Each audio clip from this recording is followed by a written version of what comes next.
Yeah, you can start now. Okay. Hare Krishna, good morning. Sorry we're a little bit late in starting this morning, but I reckon it's okay. We're reading from Srimad Bhagavatam. It's Canto 3, Chapter 29, Text 34. So I'll read through the Sanskrit. And before we do that, we'll offer our obeisances to the Supreme Personality of Godhead. Om Namo Bhagavate Vasudevaya. Om Namo Bhagavate Vasudevaya. Om Namo Bhagavate Vasudevaya. Text number 34. Manasaitani Bhutani Pranamed Bahumanayan Ishvaro Jiva Kalaya Pravishto Bhagavaniti. Translation and purport by His Divine Grace, A.C. Bhaktivedanta Swami Srila Prabhupada. Srila Prabhupada Ki Jai. Translation: such a perfect devotee offers respect to every living entity because he is under the firm conviction that the Supreme Personality of Godhead has entered the body of every living entity as the Supersoul or controller. We'll read it once more. Such a perfect devotee offers respects to every living entity because he is under the firm conviction that the Supreme Personality of Godhead has entered the body of every living entity as the Supersoul or controller. Srila Prabhupada's purport. A perfect devotee, as described above, does not make the mistake of thinking that because the Supreme Personality of Godhead as the Paramatma has entered into the body of every living entity has become the Supreme Personality of Godhead. This is foolishness. Suppose a person enters into a room. That does not mean that the room has become that person. Similarly, that the Supreme Lord has entered into each of the 8,400,000 particular types of material bodies does not mean that each of these bodies has become the Supreme Lord. Because the Supreme Lord is present, however, a pure devotee accepts each body as the temple of the Lord. And since the devotee offers respect to such temples in full knowledge, he gives respect to every living entity in relationship with the Lord. Mayavadi philosophers wrongly think that because the Supreme Person has entered the body of a poor man, the Supreme Lord has become Daridra Narayan or Poor Narayan. These are all blasphemous statements of atheists and non-devotees.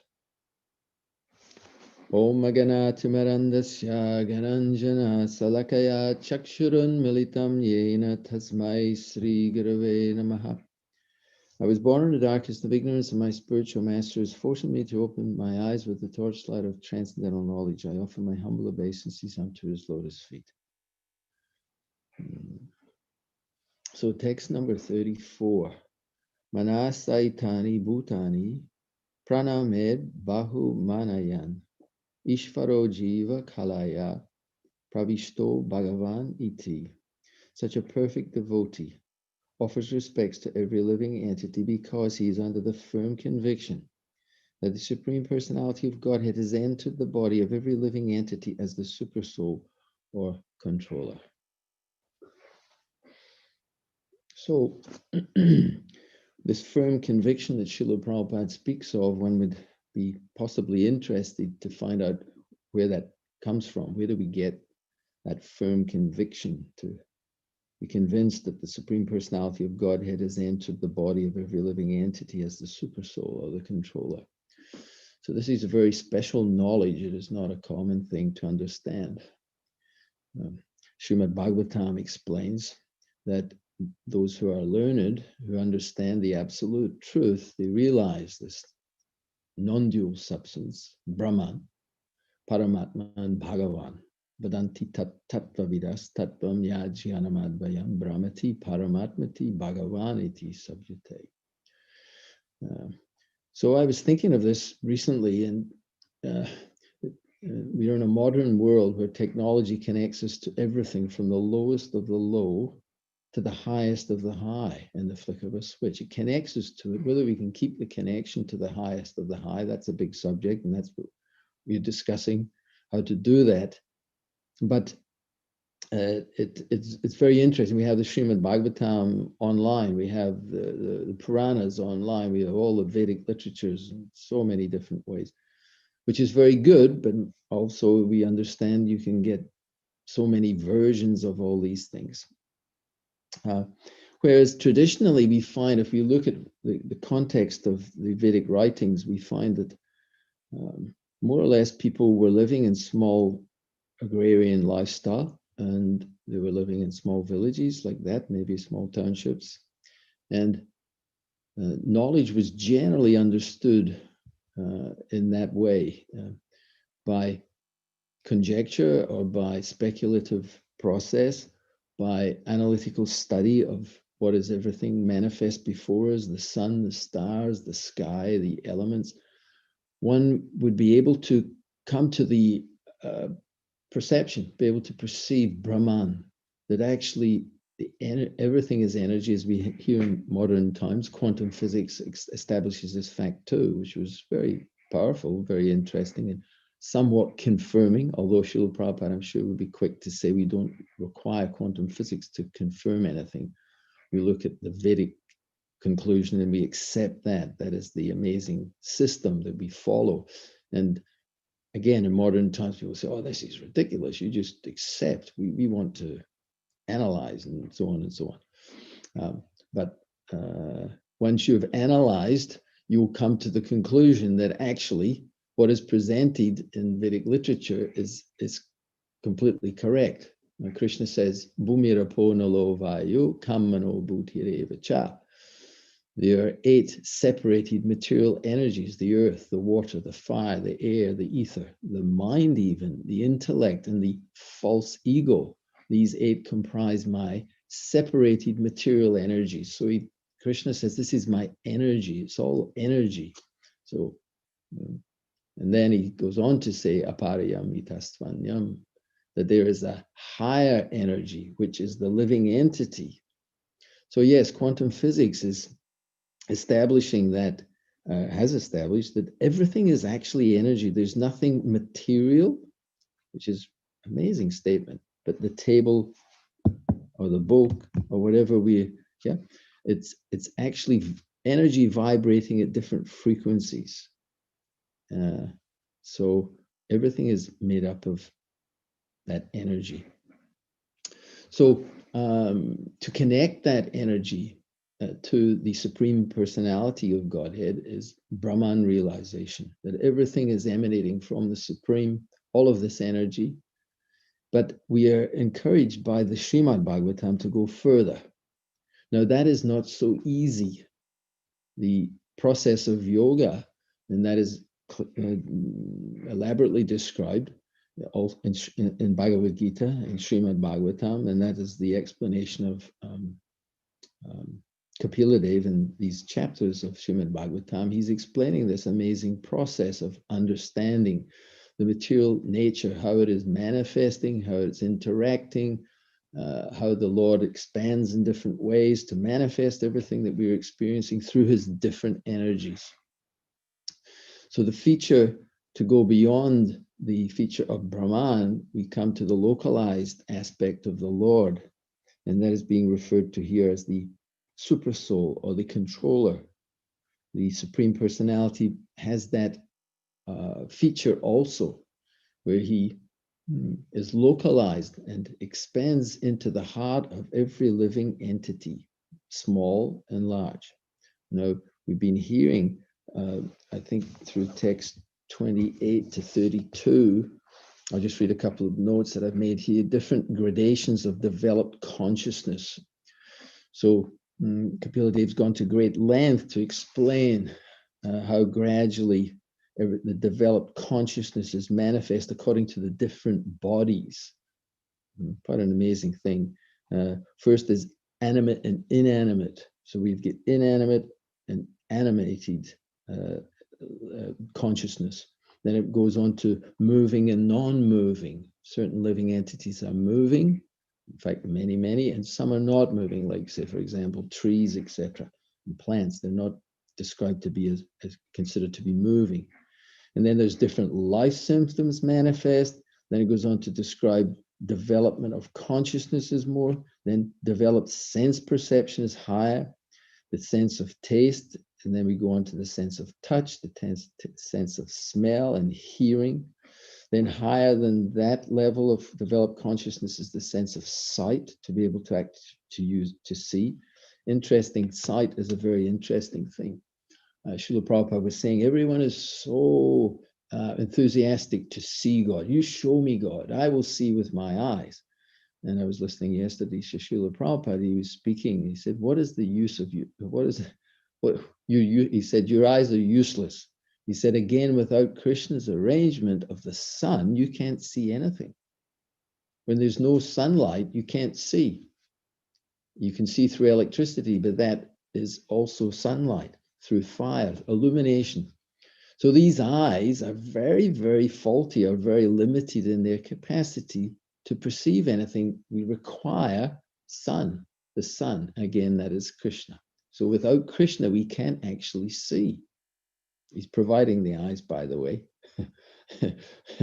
We forget it's so powerful. Maya Shakti, the illusory energy. Prakriti Kriyamanani Gunai Kamani Savasa. Under the influence of the modes of nature, we consider ourselves to be the doer of everything, which is actually carried out by material nature under Krishna's direction. So the eyes that we have, can you remember designing them, creating them, and popping them in your head when you were born? No, they were gifted to us. And the arrangement is that you require the sunlight. Krishna, don't worry, Krishna will give that too. Otherwise, it's dark. In this material world, everything is dark. In the spiritual world, everything is illuminated. Tamasi Mai Jyotirgama. It's encouraged. The Vedas are encouraging us. Come out of the darkness and come to the light. Krishna Surya Sam Maya Haya Andakara. Yahan Krishna Tahanahi Maya Adhikara. Krishna is like the sun and Maya is like darkness. So all the instructions of the great sages are bringing us to this, to come to the light, to come out of the tamas through rajas to sattva, and from sattva to shuddha sattva. This is the development of consciousness. So of all the development of consciousness, we go through up to the human beings, through the lower species. Then it's been explained that of human beings, those who follow varnashram are more elevated in their awareness and consciousness. And of those following varnashram, the brahmanas are considered the best. Those who know the purport of the Vedas. So again, one may be very learned, but Krishna says, Vidaischa saram Vededa. I'm trying to remember that verse. And he says, by all the Vedas I am to be known. Indeed, I am the compiler of the Vedas and the knower of Vedanta. So that is rarer again. One can be Brahmanically qualified or understand Brahman, but to know the purport that actually Krishna, the Supreme Personality of Godhead. So that brings us to that level of understanding. Brahmati, Paramatmati, Bhagavanati. Now that, as I was explaining a few minutes ago, is far rarer. It's far rarer to have that. You're living in a village, you have some understanding that yes, God is in everything. God is in the sun. God is providing everything, the grains, the water, God's providing. We can get that sense by, it's a very interesting point, by living a sattvic life, coming close to nature, we can start to appreciate the origin of that nature. So that is there. Then Paramatma, one would have to be involved and engaged in very, what would we say, arduous activity of sense control, performing asanas, breathing regulation, and so on and so forth, elevating the consciousness in that way.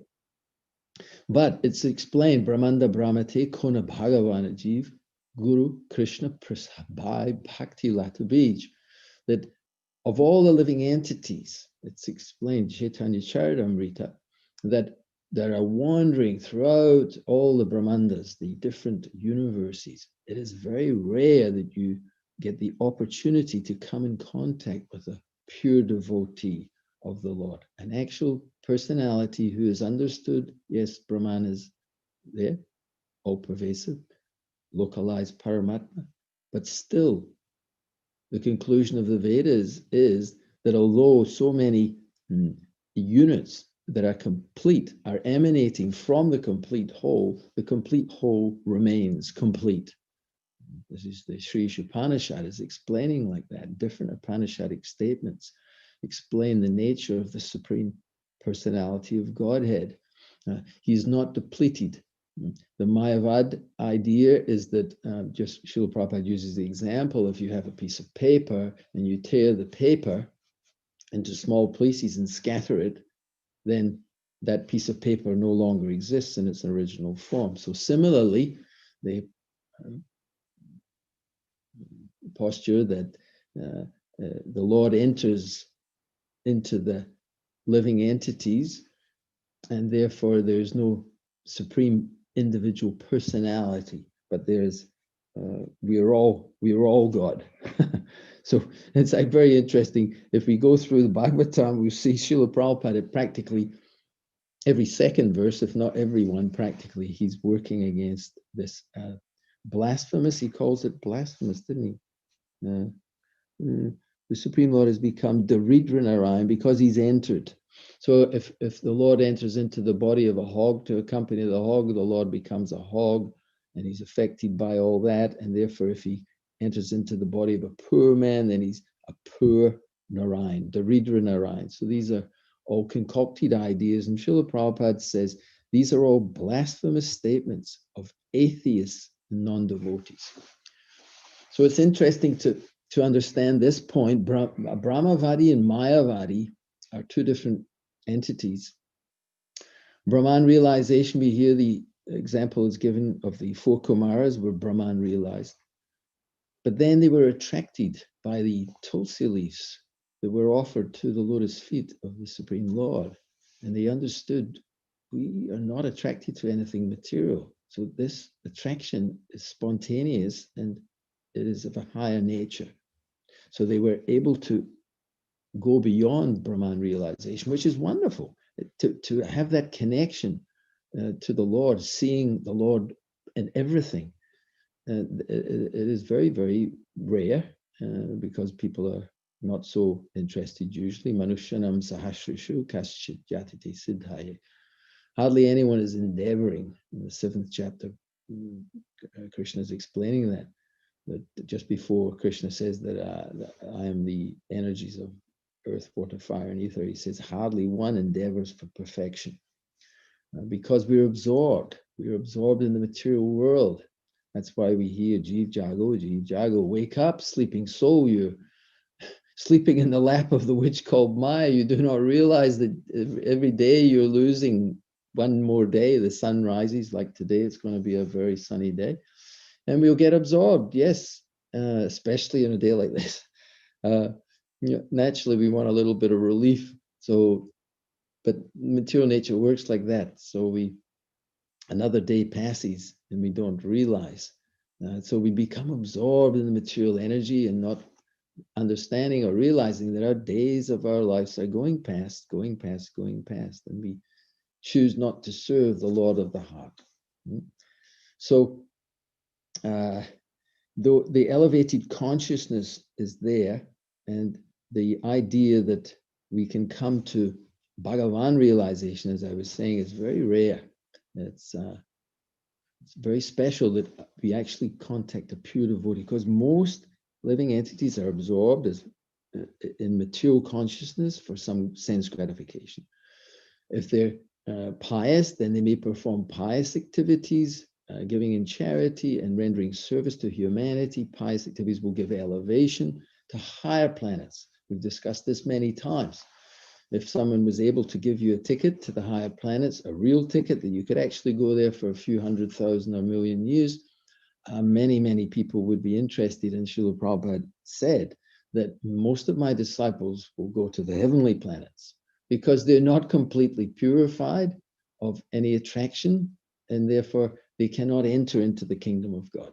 At other times, Srila Prabhupada said, but if they strictly, that is our hope against hope, that if we strictly follow the instructions of the spiritual master, then it can be done. But generally on our own merit, you can see whenever there's some sense gratification available, what to speak of heavenly delights, then there's a great attraction. So most people are functioning in that way.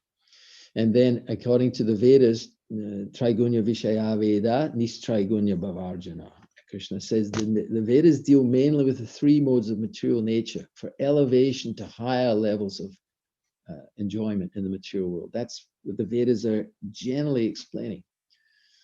So when Narad saw Vyas was despondent after compiling the Vedic literatures, he encouraged them, the reason you're feeling despondent is that you've not given the highest understanding of the Supreme Lord. So he encouraged him to write. And he wrote Srimad Bhagavatam for the benefit of all the people who don't know that the pursuit is superfluous. The pursuit of sense gratification and the suffering that they undergo is superfluous to them as living entities. That's described also in Srimad Bhagavatam, the earlier cantos. So that personality and we've not even mentioned liberation. So at best, we may go higher again in this development of consciousness that actually, no, I don't want the phantasmagoria of the heavenly realm for millions of years, possibly hundreds of thousands, sometimes millions of years. So that is another elevated state of consciousness where one is not interested to be in that way, but wants to be freed from all entanglement, because he sees that Abrahmabo Vanaloka Purna Avartano Arjuna, from the highest planet down to the lowest, all the places of misery. Why? Because repeated birth and death take place. It is a temporary manifestation. So they're very intelligent and they want to have freedom from that constant cycle of birth and death. So very intelligent. But it is explained that those persons, they may perform for that liberation great austerities. Arukritrena param padam tata patantiyada anudrita yusmad angraya. Bhagavatam says that they have no shelter at the lotus feet of the Lord. Therefore, they will again fall down from that artificial platform.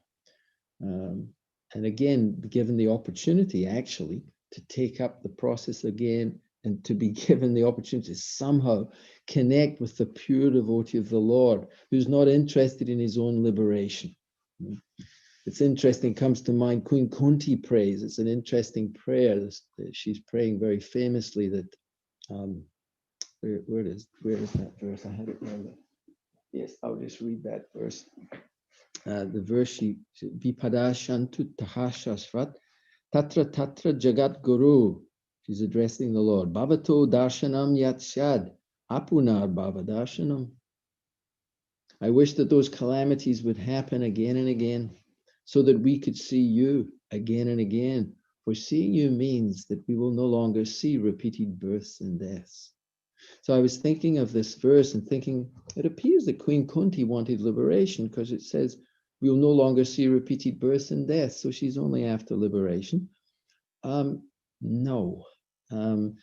It's a very, very, very famous verse. And she wishes that all the calamities would happen again so that we could see you again and again. She understands that by seeing the Supreme Personality of Godhead, that means that we will no longer see repeated births and deaths. So she's made the absolute connection. She doesn't just want liberation, impersonal liberation, but she wants to see the Lord because she knows that by seeing the Lord, we will go to the Lord. We will stay always with the Lord. So she wishes. So this is another amazing point. She's praying. I wish that all those calamities, not just one or two, but all those calamities would happen again and again. It was interesting just to a little story in this connection with Brigupati Prabhu. We were there in Australia many, many years ago at Colo River. There was a property, a farm property there. And the property used to flood every, whatever period, I think it was about every 20 years. So this was a big, big flood. So the river had come up and the water had come up the bank of the river, gone up over a paddock and up to the temple and was into the temple. And they were going to evacuate the deities. And it was it was a very serious thing. And so Brigupati, I don't know if everyone knows Brigupati Prabhu, but he's a fabulously wonderful devotee, and he's very, what would you say? Yeah. So anyway, he was there. I don't know if you've ever seen him chanting. He was there chanting out, and he's calling out the praise of Queen Kunti. He's saying, "Let these calamities happen again and again." So all the devotees were saying, "Shut up, Brigupati. We don't need any more calamities. Don't pray for more right now." So he was rather advanced in devotional service, praying for more calamities. Now, the interesting thing there, and I'll make this point as we go through here, that the calamities, we generally don't pray for calamities, but I'm going to suggest that it's one of the greatest levelers of consciousness when calamities come, when we're in difficulty. We tend to be humbled by difficulty and we surrender and we approach the Lord with, so the calamities are actually quite helpful. It's not to be imitated, but we can follow in the footsteps of Queen Kunti and her prayers. Not to be imitated though. So we were developing the verses through to pure devotee. So if one is fortunate, he gets the opportunity of coming in contact with a pure devotee. And that is the way we can gain bhakti. It's often asked, how do we get bhakti? So the only source of bhakti is bhakti. So we get the bhakti. I was going to not say anything. It came to me now, the COVID virus thing. So since it is that time once more. So you get the bhakti virus by, Prabhupada called it the KC drug, the Krishna conscious drug. So we get that by coming in association. Satam prasangam mama virya samvido bhavanti ritkarna rasayana kata. The kata, ritkarana, the topics in the association of pure devotees, discussions of the topics of the wonderful pastimes and activities of the personality of Godhead are very pleasing and satisfying to the ear and the heart. Pleasing to the ear and satisfying to the heart. And by cultivating that knowledge, one's attraction gradually becomes fixed. And then one's real bhakti and devotional service begins. It's a very interesting point, actually. It ties very closely to the verse in Bhagavad Gita, which says that Brahmabhuta prasanatma na soshati na kanshati samaha sarveshu bhuteshu mad bhaktim labate param. Krishna says, when one is thus transcendentally situated, he at once realizes the Supreme Brahman. He's equally disposed to all living entities. He no longer hankers or laments. Then mad bhaktim labate param. So this pure devotional service, just now we're performing devotional service, and it is pure devotional service because it is pushed forward with the intention of actually coming to the point of pure devotional service. We may not have the fixed taste that qualifies us to say that we're performing pure devotional service, and it is been described in a section of the Bhagavatam 3rd canto that the devotional service can be influenced by Tama and Rajas and Sattva. It might not be Shuddha Sattva.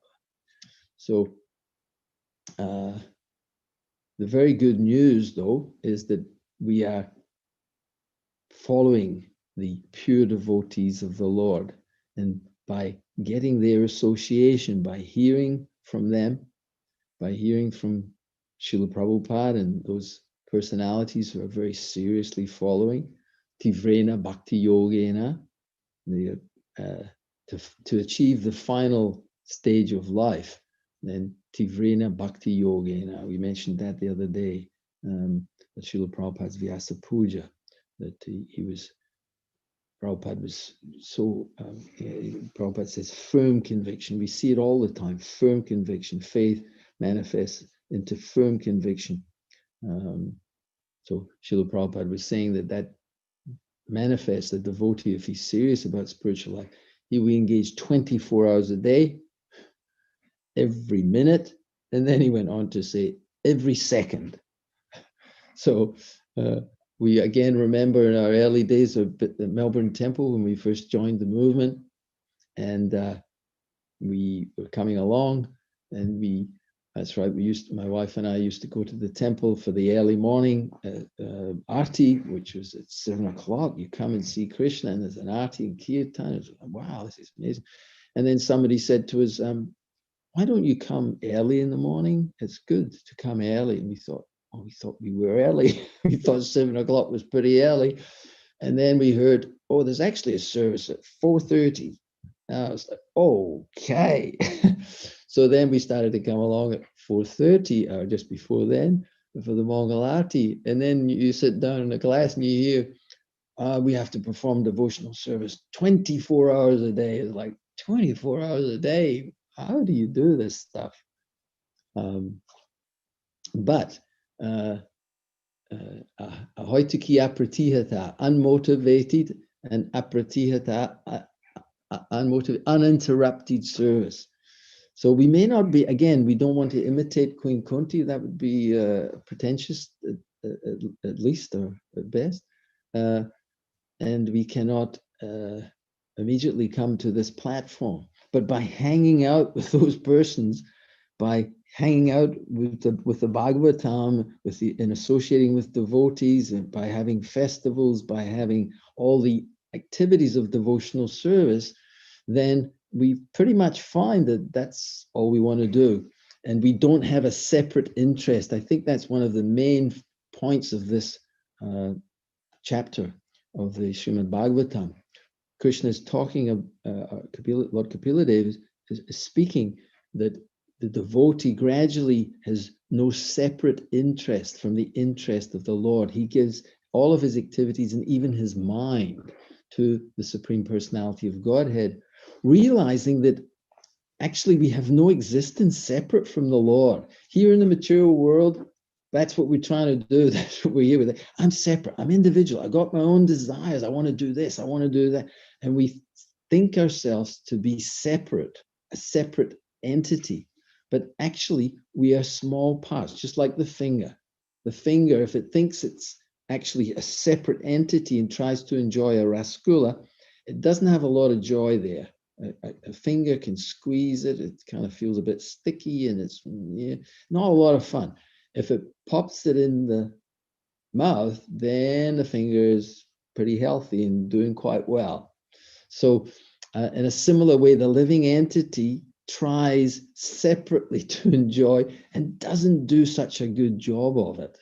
And then we think, oh, but that's because you're here in the Kali Yuga and you haven't got your act together.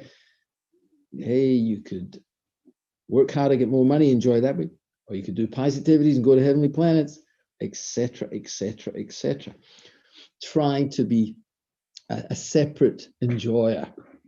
But Mamopecha Purna Janma Dukalayam Ashasvatam Napnuvanti Mahatmanas Samsitim Paramam Gitim. Those great souls who, I'm trying to think, how does that go? Those great souls who are,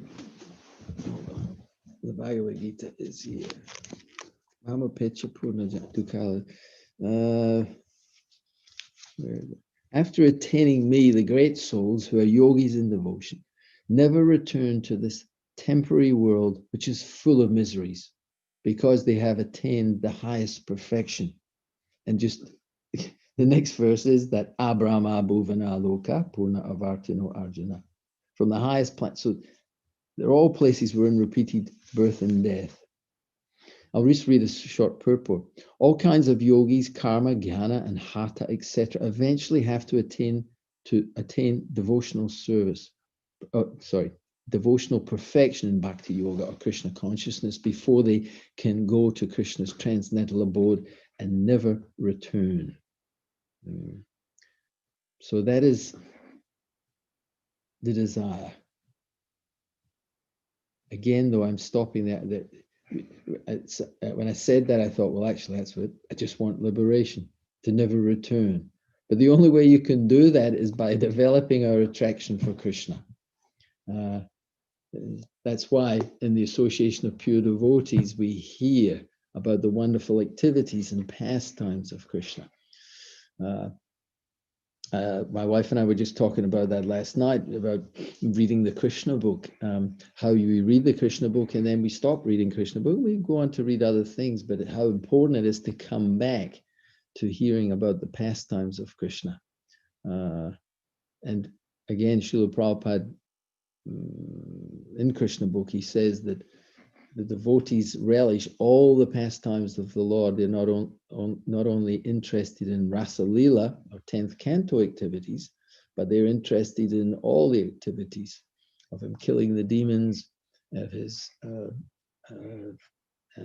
actually what came to mind is Prabhupada said that even Krishna is known as Ranchor, one who leaves the battlefield in Prabhupada. And that purport or around that section says that the devotees want to hear all of the activities of the Lord, even when he leaves the battlefield, apparently, when he, in the killing of, what's his name? Kaliyavana, I think it is, in Muchukunda. Yeah, the Lord goes straight through all the armies unarmed, and Kaliyavana thinks, oh, he's trying to escape, and he chases him, and the Lord goes faster and faster. He can't catch him, and he takes him up into a cave, and then Kaliyavana kicks the person he sees on the ground, thinking it's Krishna, is laid down on the ground, and then Muchukunda burns him to ashes. And it's all Krishna's pastime to benedict Muchukunda, who is a great devotee of the Lord, and to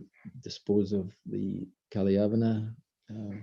So yes, the pastimes of the Lord, the parallel lines we hear, Dukalayama Shashvatam, the miseries of the material world. And on the other side, we hear about the beautiful pastimes of Krishna, with the gopis, Krishna with the gopas, Krishna with his eternal associates in Sri Vrindavan Dham. Krishna's fighting in the battle of Kurukshetra, or not fighting, he wasn't going to fight, but being there with Arjuna in the battle of Kurukshetra. We hear of his Dwarka Leelas, we hear of his Mathura Leelas, killing of Kamsa, all these different activities. And then again, the festivals, it's festival time. It's unfortunate that it's not going on. Radharani's parents' day is coming, so we're a little sad at that, but I'm sure the devotees will make arrangements at the temple to somehow connect us. And all these festivals, remembrances, and absorption will gradually take us closer and closer to Krishna. So I'm just trying to think, what time did we start? We started 7:30. Okay, so we can talk for a few more minutes. Maybe if anyone has any questions, we can take them in a few minutes. So let me see if there's anything. It's a big subject matters when Prabhupada says so I mentioned at the beginning the Brahmavadi and the Mayavadi. So the Mayavadi is an offender. That's the difference.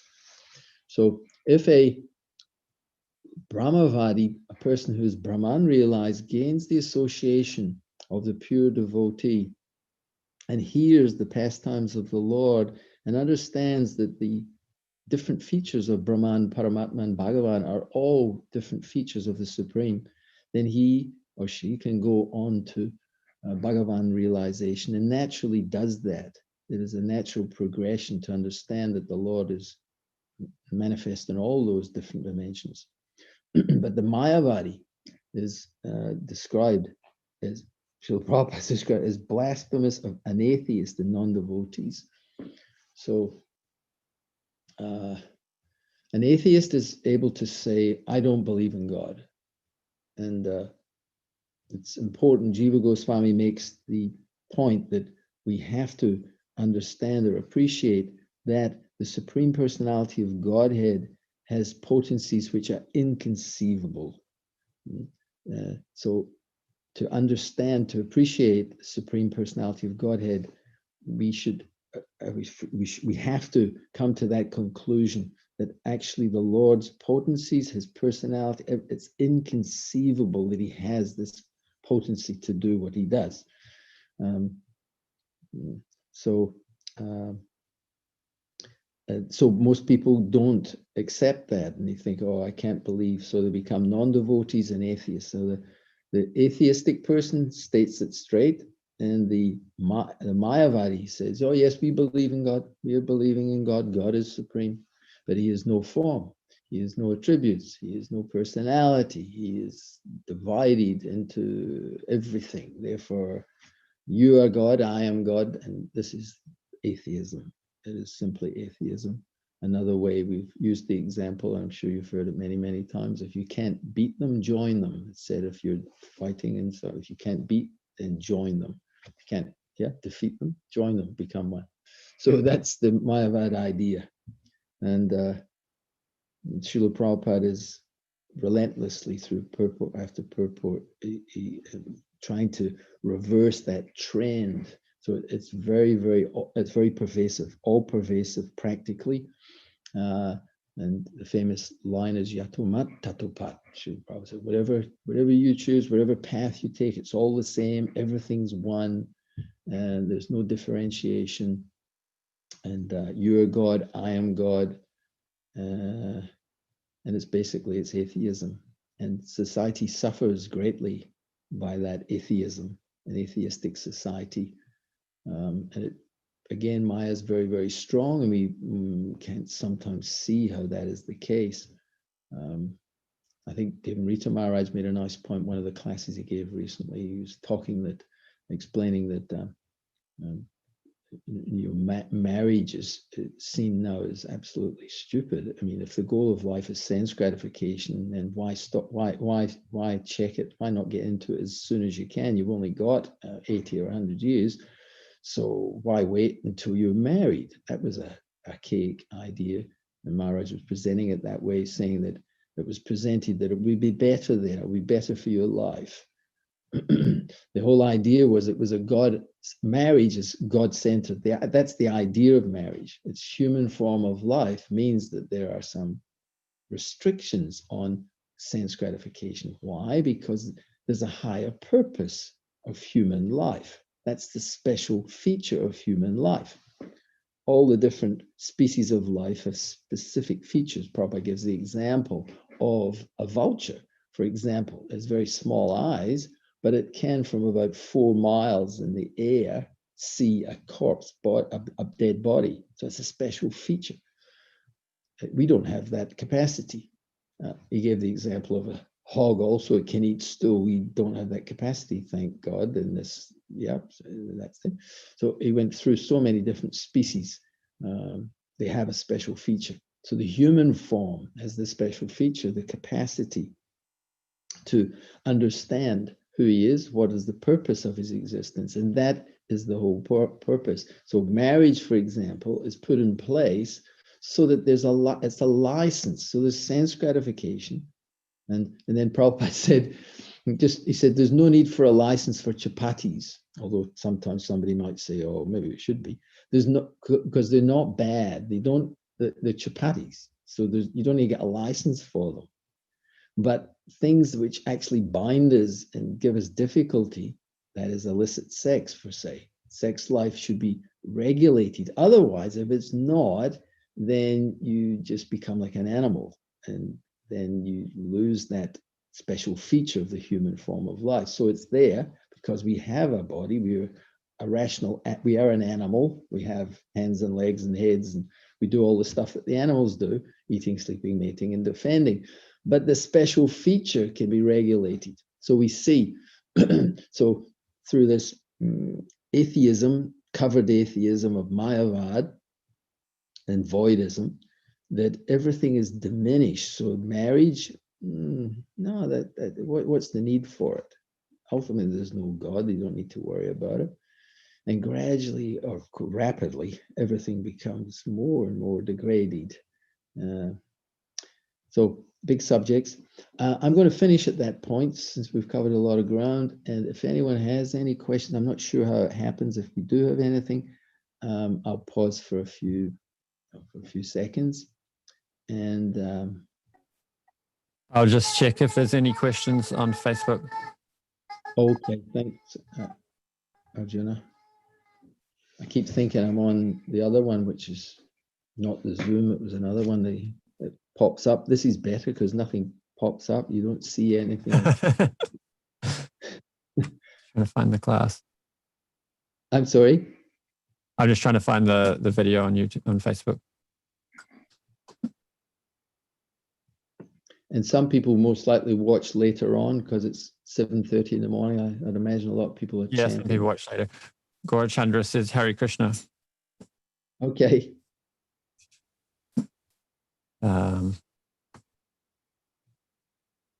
Check YouTube. Okay. No, it looks like there's not any questions. Hey, Thank you. that's absolutely fine.